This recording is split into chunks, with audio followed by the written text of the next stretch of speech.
Olá, meus amores, bem-vindos a mais uma aulinha nossa. Aulinha não, né, gente? Eu vou deixar a parte, às vezes é um aulão, né? Porque é 50 minutos, às vezes, de aula. Aí é aulão, né?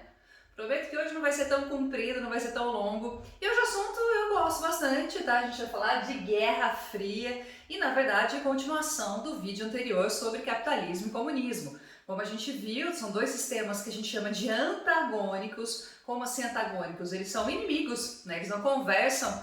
Eles não conversam não, porque a gente tem a China ali para comprovar o contrário, mas a gente fala sobre isso depois.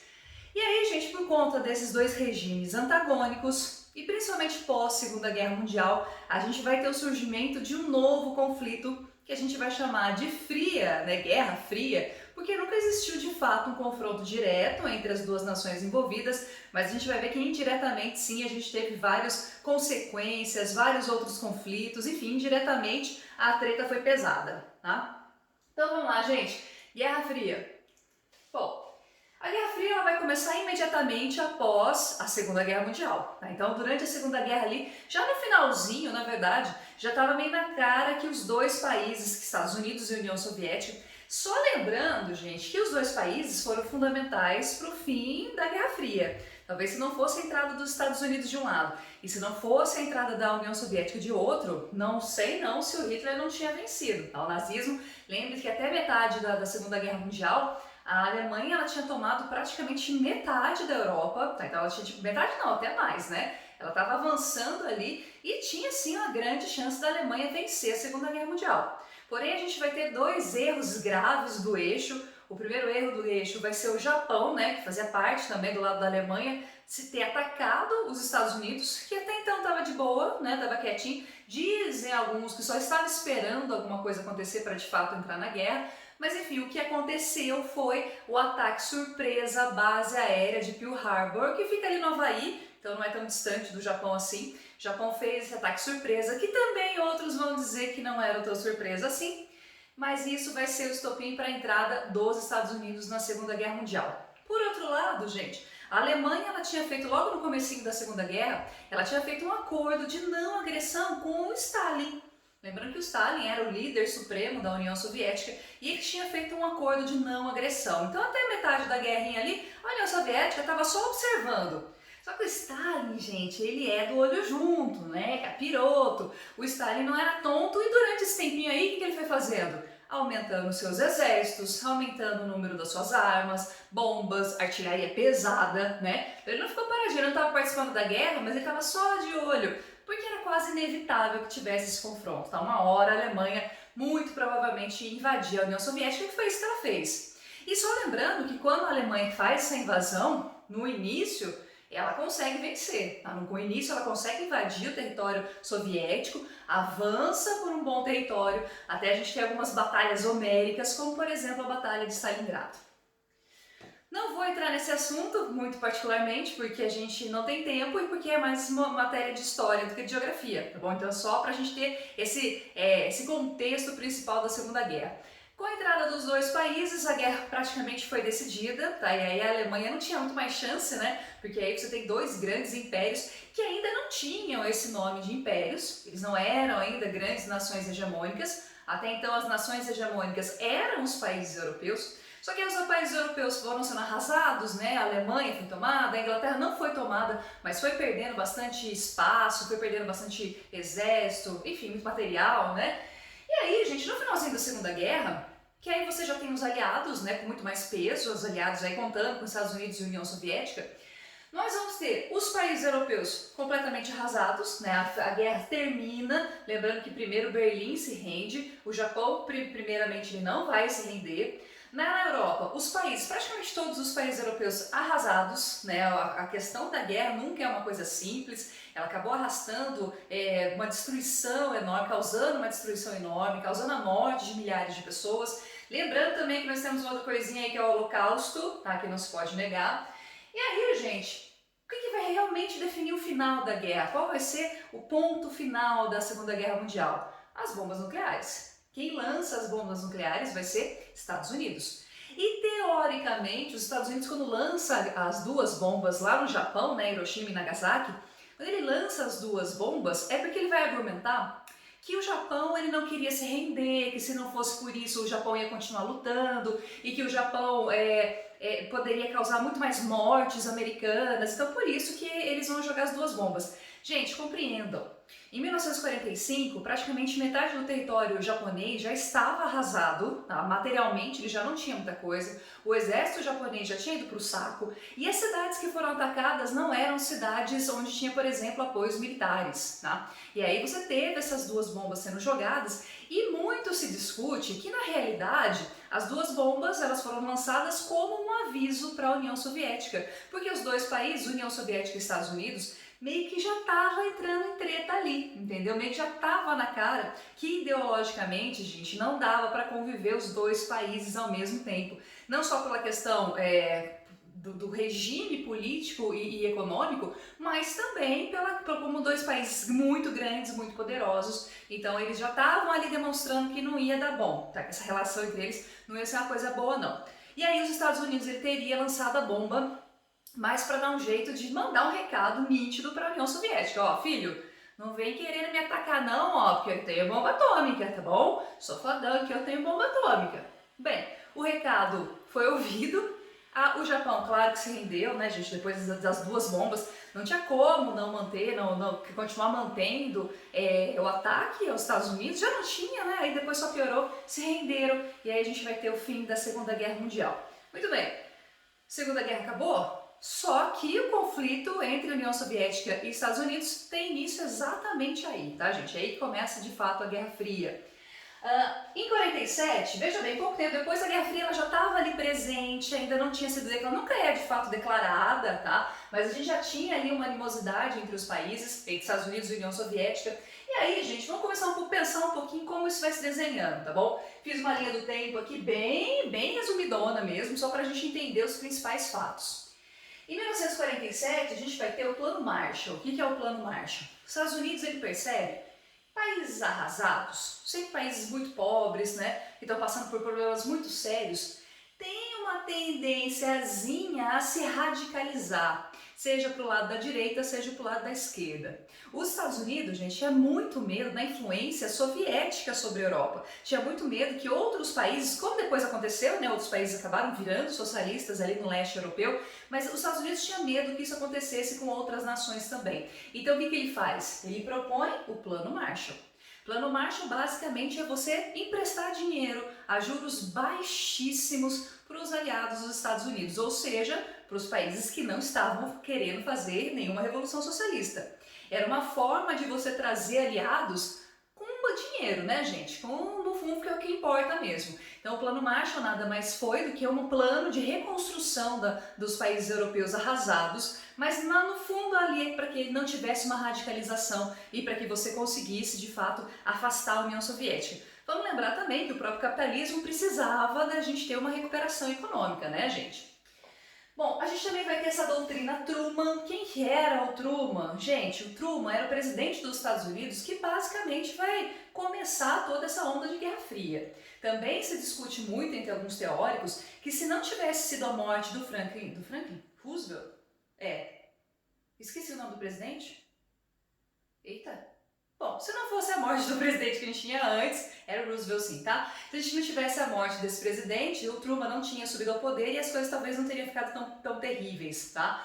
Bom, com a morte dele, e aí depois em 47, o Truman ele coloca essa doutrina, que basicamente aí sim é um discurso antissoviético, antissocialista, e a gente vai ver que isso é muito profundo, né? Que não é simplesmente falar mal do outro país, é você fazer uma propaganda ostensiva sobre esse país. Depois ali nos Estados Unidos a gente vai ter também o macartismo, que era uma perseguição contra qualquer pessoa que tivesse, assim, o mínimo, não era nem que era socialista, tivesse uma ideia de esquerda, alguém ia lá e denunciava, ele podia ser preso, tinha uma perseguição política muito grande em relação a intelectuais. Então essa doutrina Truman, ela realmente foi muito pesada, não só dentro dos Estados Unidos, mas fora também.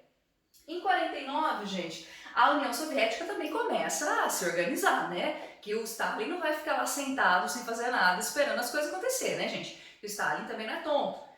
Ele vai colocar o Comecon Comecon é basicamente uma imitação do Plano Marshall, só que para os países do leste europeu, os países aliados da União Soviética. Então aí a gente vai ter, né, Polônia, que depois virou União Soviética também, aí a gente vai ter Iugoslávia. Então esses países acabaram se favorecendo com o Comecon.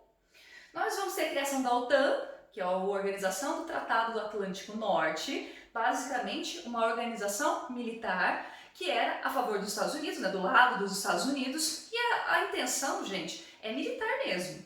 Então era meio que se falar, é como se estivesse dizendo assim, olha, se a União Soviética falar ou fizer qualquer coisa, a gente tem não só os Estados Unidos, mas um grupo inteiro de países militarmente organizados para atacar a União Soviética. A gente vai ter a corrida armamentista, porque nesse momento a União Soviética também desenvolve a sua bomba atômica. E aí, gente, é muito engraçado que os dois países, os Estados Unidos e a União Soviética e outros também, acabam começando a produzir armas nucleares, e mais armas nucleares, e mais armas nucleares, a ponto da gente ter uma quantidade absurda de bombas nucleares no mundo inteiro, totalmente desnecessária. E a gente tem a partir desse momento a divisão mesmo formal da Alemanha. Vamos lembrar que a Alemanha, gente, quando Berlim cai, né, e aí cai o regime nazista, ela basicamente de um lado foi ocupada pelo exército soviético e do outro lado ela foi ocupada pelo exército americano. Então ela já tinha ali uma divisão, a divisão da Alemanha já estava posta. Só que a partir daqui ela virou uma coisa formal e aí a gente vai ter as duas Alemanhas, tá? A Alemanha, a Federação, a República Federativa da Alemanha e a República Democrática da Alemanha. Tá? Então aí você começa a ter, de fato, dois países. Muito bem, depois a gente vai ter em 1950 a Guerra da Coreia. A Coreia até então era o único país, pequenininho sempre foi. Só que a Coreia, gente, ela sofreu muito durante a Segunda Guerra Mundial e mesmo antes. E ela sofreu muito na mão dos japoneses. A gente sempre comenta, a gente sempre fala de como a Alemanha foi cruel, de como os nazistas, o regime nazista, preconceituoso, fascista, fez o Holocausto. Mas os japoneses, eles não levam tanto a fama aqui pra gente do Ocidente, mas na verdade eles também eram terríveis, tá? Eles também fizeram coisas, atrocidades ali naquela região, tanto da Coreia, algumas regiões também do Vietnã, todo o Sudeste Asiático ali, inclusive a China, que nessa época estava passando por muitos problemas também, sofreram muito na mão dos japoneses. Então a Coreia já tinha sido assim, tipo, muito empobrecida, sofreu muito durante a Segunda Guerra Mundial, começa a ser incentivado, até porque depois a gente vai ter a China, a gente já tem a Revolução Chinesa, aqui a gente começa então um incentivo a uma revolução socialista, e isso começa a acontecer, os Estados Unidos não podia permitir, até porque a gente estava na doutrina Truman, então você não pode permitir que outras nações virem socialistas, os Estados Unidos intervêm na Coreia, só que aí, gente, não adianta nada. Que é impressionante como a Coreia ela se organiza, a parte norte da Coreia se organiza para conseguir fazer a Revolução Socialista. E vocês sabem que até hoje existe esse conflito, né? Na verdade, a paz ela não foi estabelecida. Tanto a Coreia do Sul quanto a Coreia do Norte ainda estão em guerra, só que eles estão só no momento de paz. Tá? Eles assinaram lá um acordo de não agressão, só que eles ainda estão em conflito. Tanto é que a gente tem ali o paralelo 51, né? O lugar que realmente divide as duas Coreias, que é um dos lugares mais militarizados do planeta, que tem ali um exército gigantesco dos dois lados, para que não tenha de fato agressão.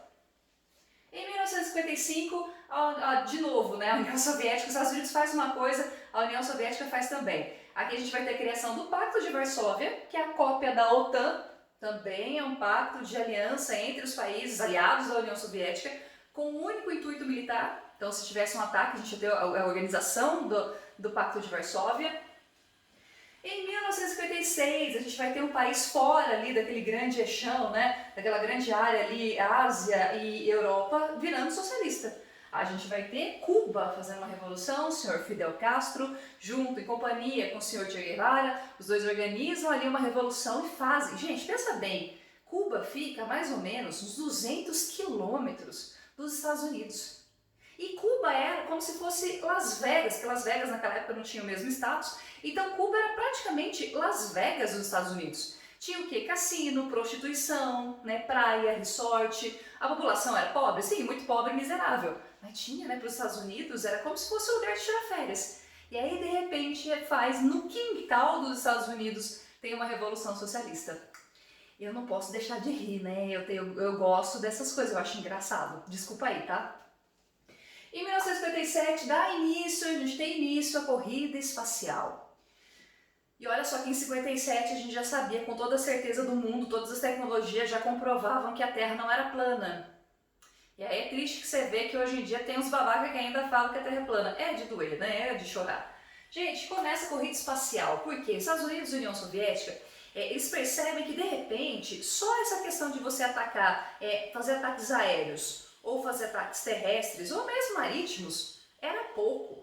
A gente poderia de repente fazer um esquema de ataque e de vigilância que ficava no espaço, literalmente. E aí eles começam essa corrida espacial, que era isso mesmo, era dominar quem dominava primeiro o espaço, tá? Quem sai vencendo vai ser a União Soviética. A gente tem vários documentários hoje em dia falando sobre isso, né? Quem vence primeiro vai ser a União Soviética, que aí lança o primeiro homem, de fato. Primeiro lança uma cadelinha, primeiro lança um satélite, depois uma cadelinha, depois manda lá o Sputnik, depois manda o Yuri Gagarin. Então quem começa vencendo a corrida vai ser a União Soviética. E os Estados Unidos, gente, tem que correr ali por trás ou por fora e corre, o negócio dá errado e faz de novo, o negócio dá errado, até que lá na década de 60 eles conseguem vencer a corrida espacial porque eles chegam à Lua, tá? Então eles acabam vencendo essa corrida espacial.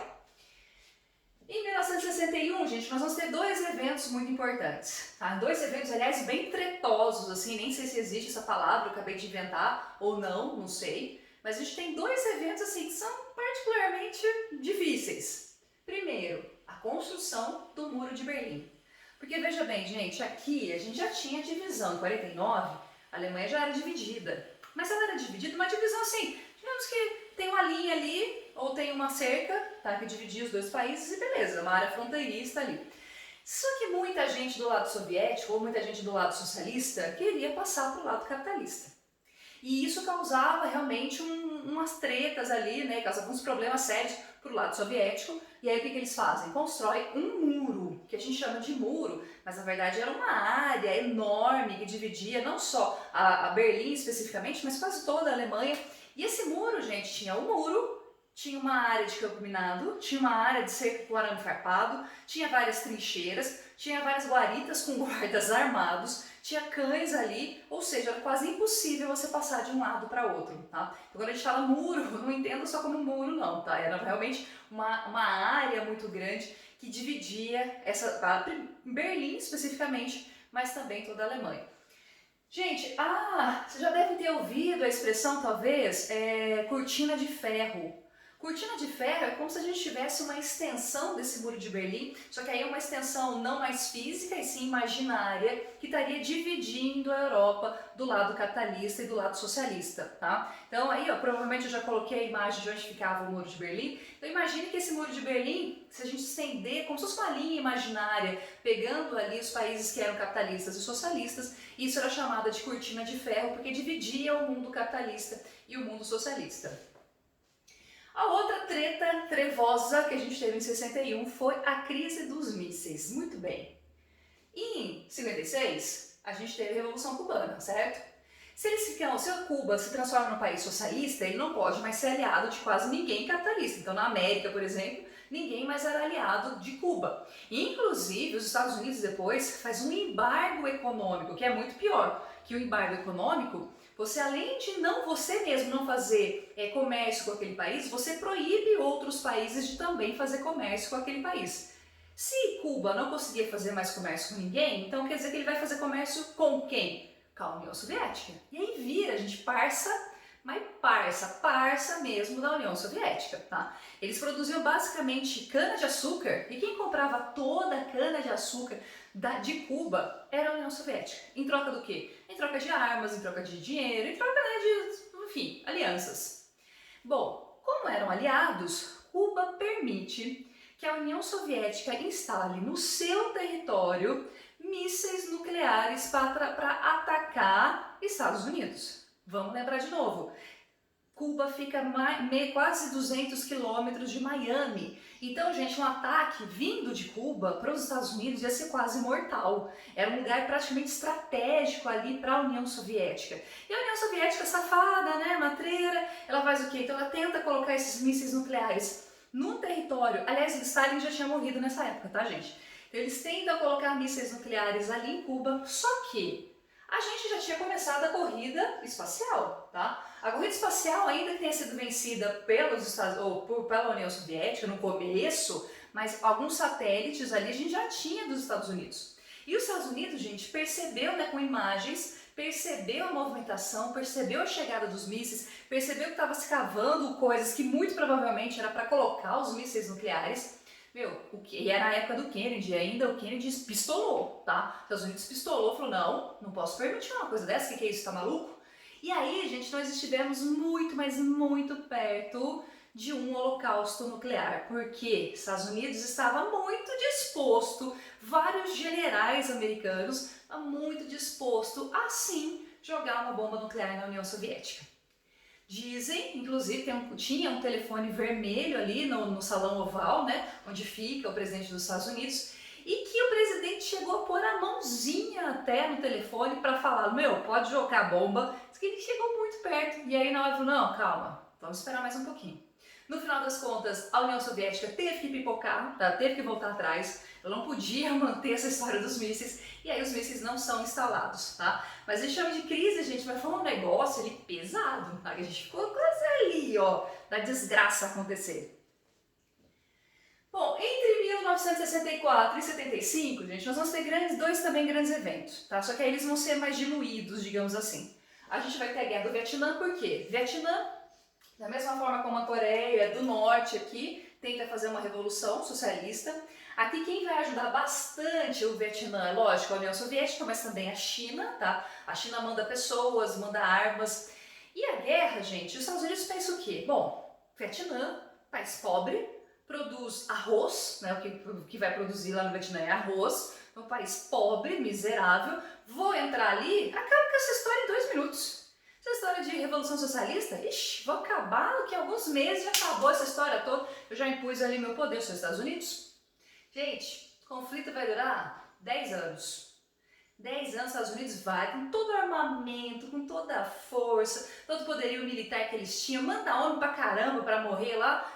Não adianta, não consegue vencer. A gente até falou sobre isso. Não consegue vencer por quê? Porque a geopolítica, você usar estrategicamente o território para fins bélicos, quem soube fazer mesmo foi o Vietnã, que conhecia o território, conhecia seu próprio país, conhecia o que tinha ali, essas áreas montanhosas, florestas tropicais. E aí, gente, numa estratégia muito interessante, eles não conseguiam deixar o exército americano avançar. Então o exército americano vai, vencia uma batalha, perdia outra, pegava uma coisa aqui, perdia outra coisa ali, e assim foi indo até a gente chegar lá em 75, tá? Então quer dizer, o conflito foi longo e os Estados Unidos, a gente não venceu, sempre adoro também falar isso. Estados Unidos, na realidade, ele teve que enfiar o rabinho entre as pernas, porque viu que não adiantava. Daí ele fala que ele vai ter uma saída honrosa. Ah, que saída honrosa o quê?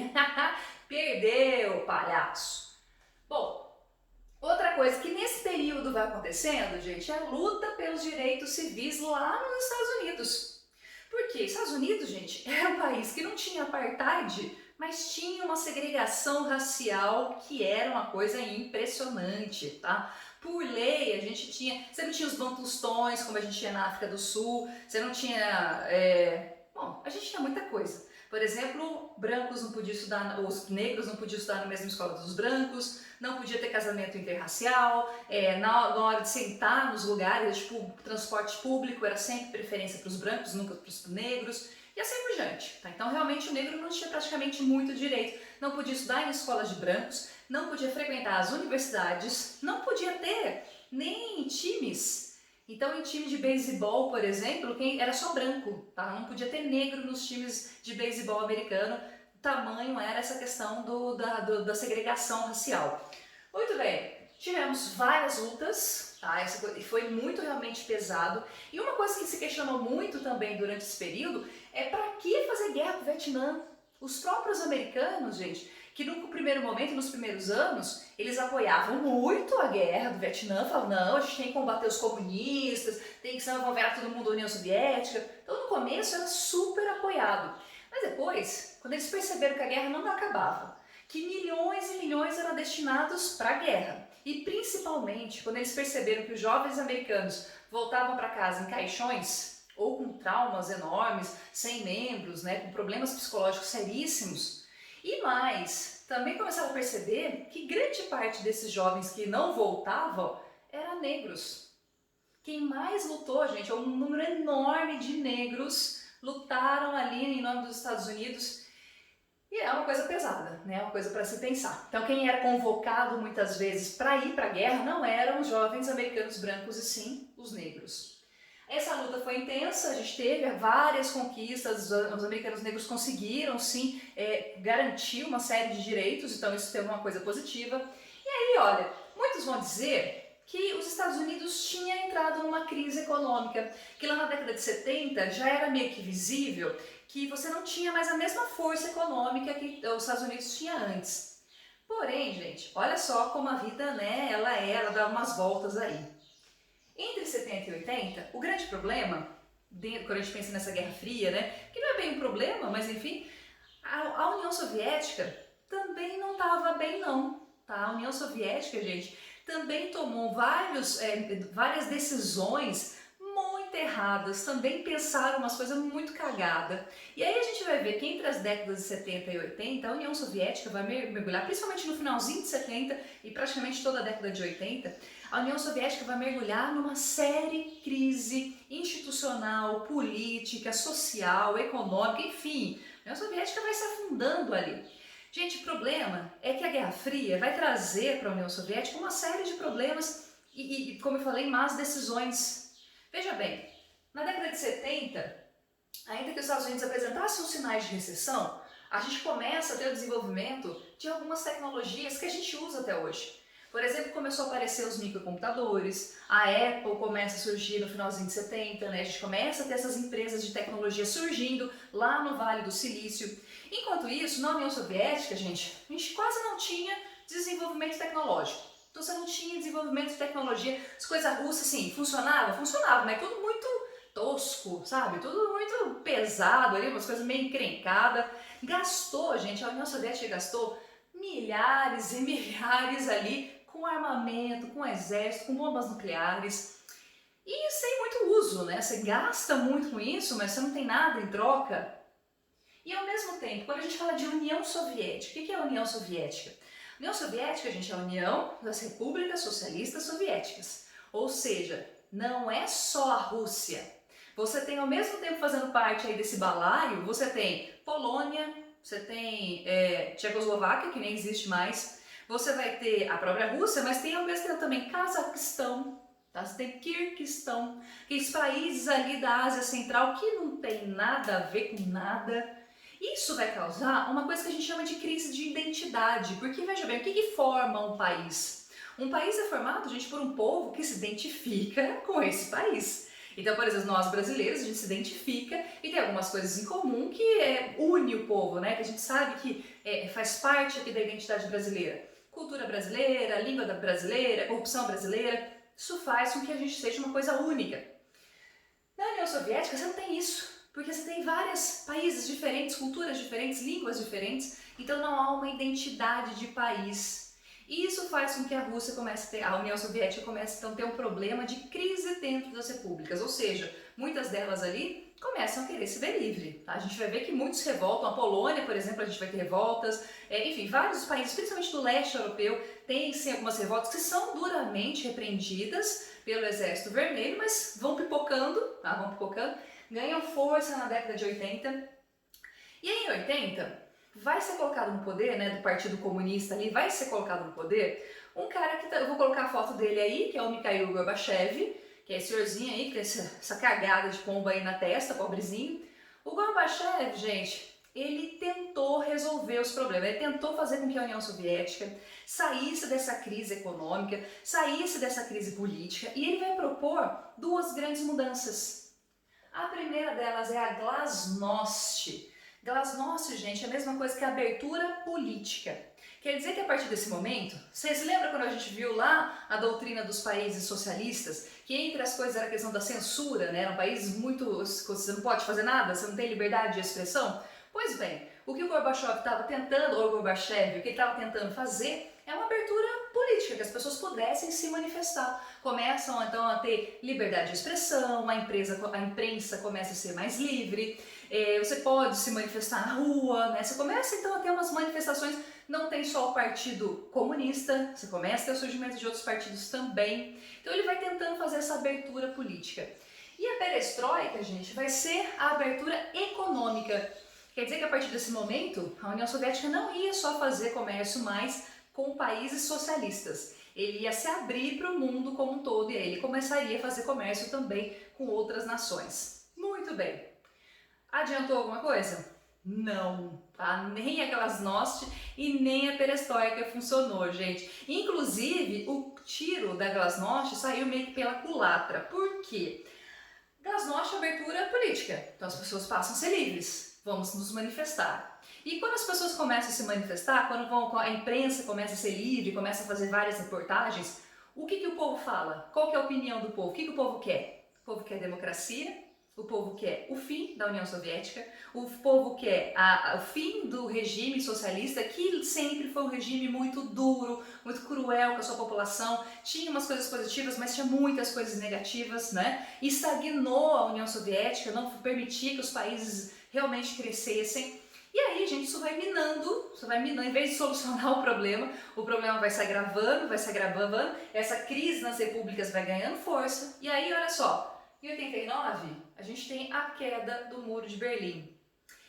Simbolicamente, gente, a gente vai dizer que o fim da Guerra Fria foi com a queda do Muro de Berlim. Porque a partir desse momento não tem mais cortina de ferro, a partir desse momento não tem mais essa separação entre esses dois mundos, e fica muito claro que a União Soviética não tem mais poder para manter a cortina de ferro, ele não tem mais poder militar para manter isso. Então ficou óbvio aí simbolicamente que a Guerra Fria terminou. E o fim mesmo ali, formal, foi quando em 1991 as repúblicas que faziam parte da União Soviética declaram sua independência e aí a gente deixa de ter União Soviética, tá?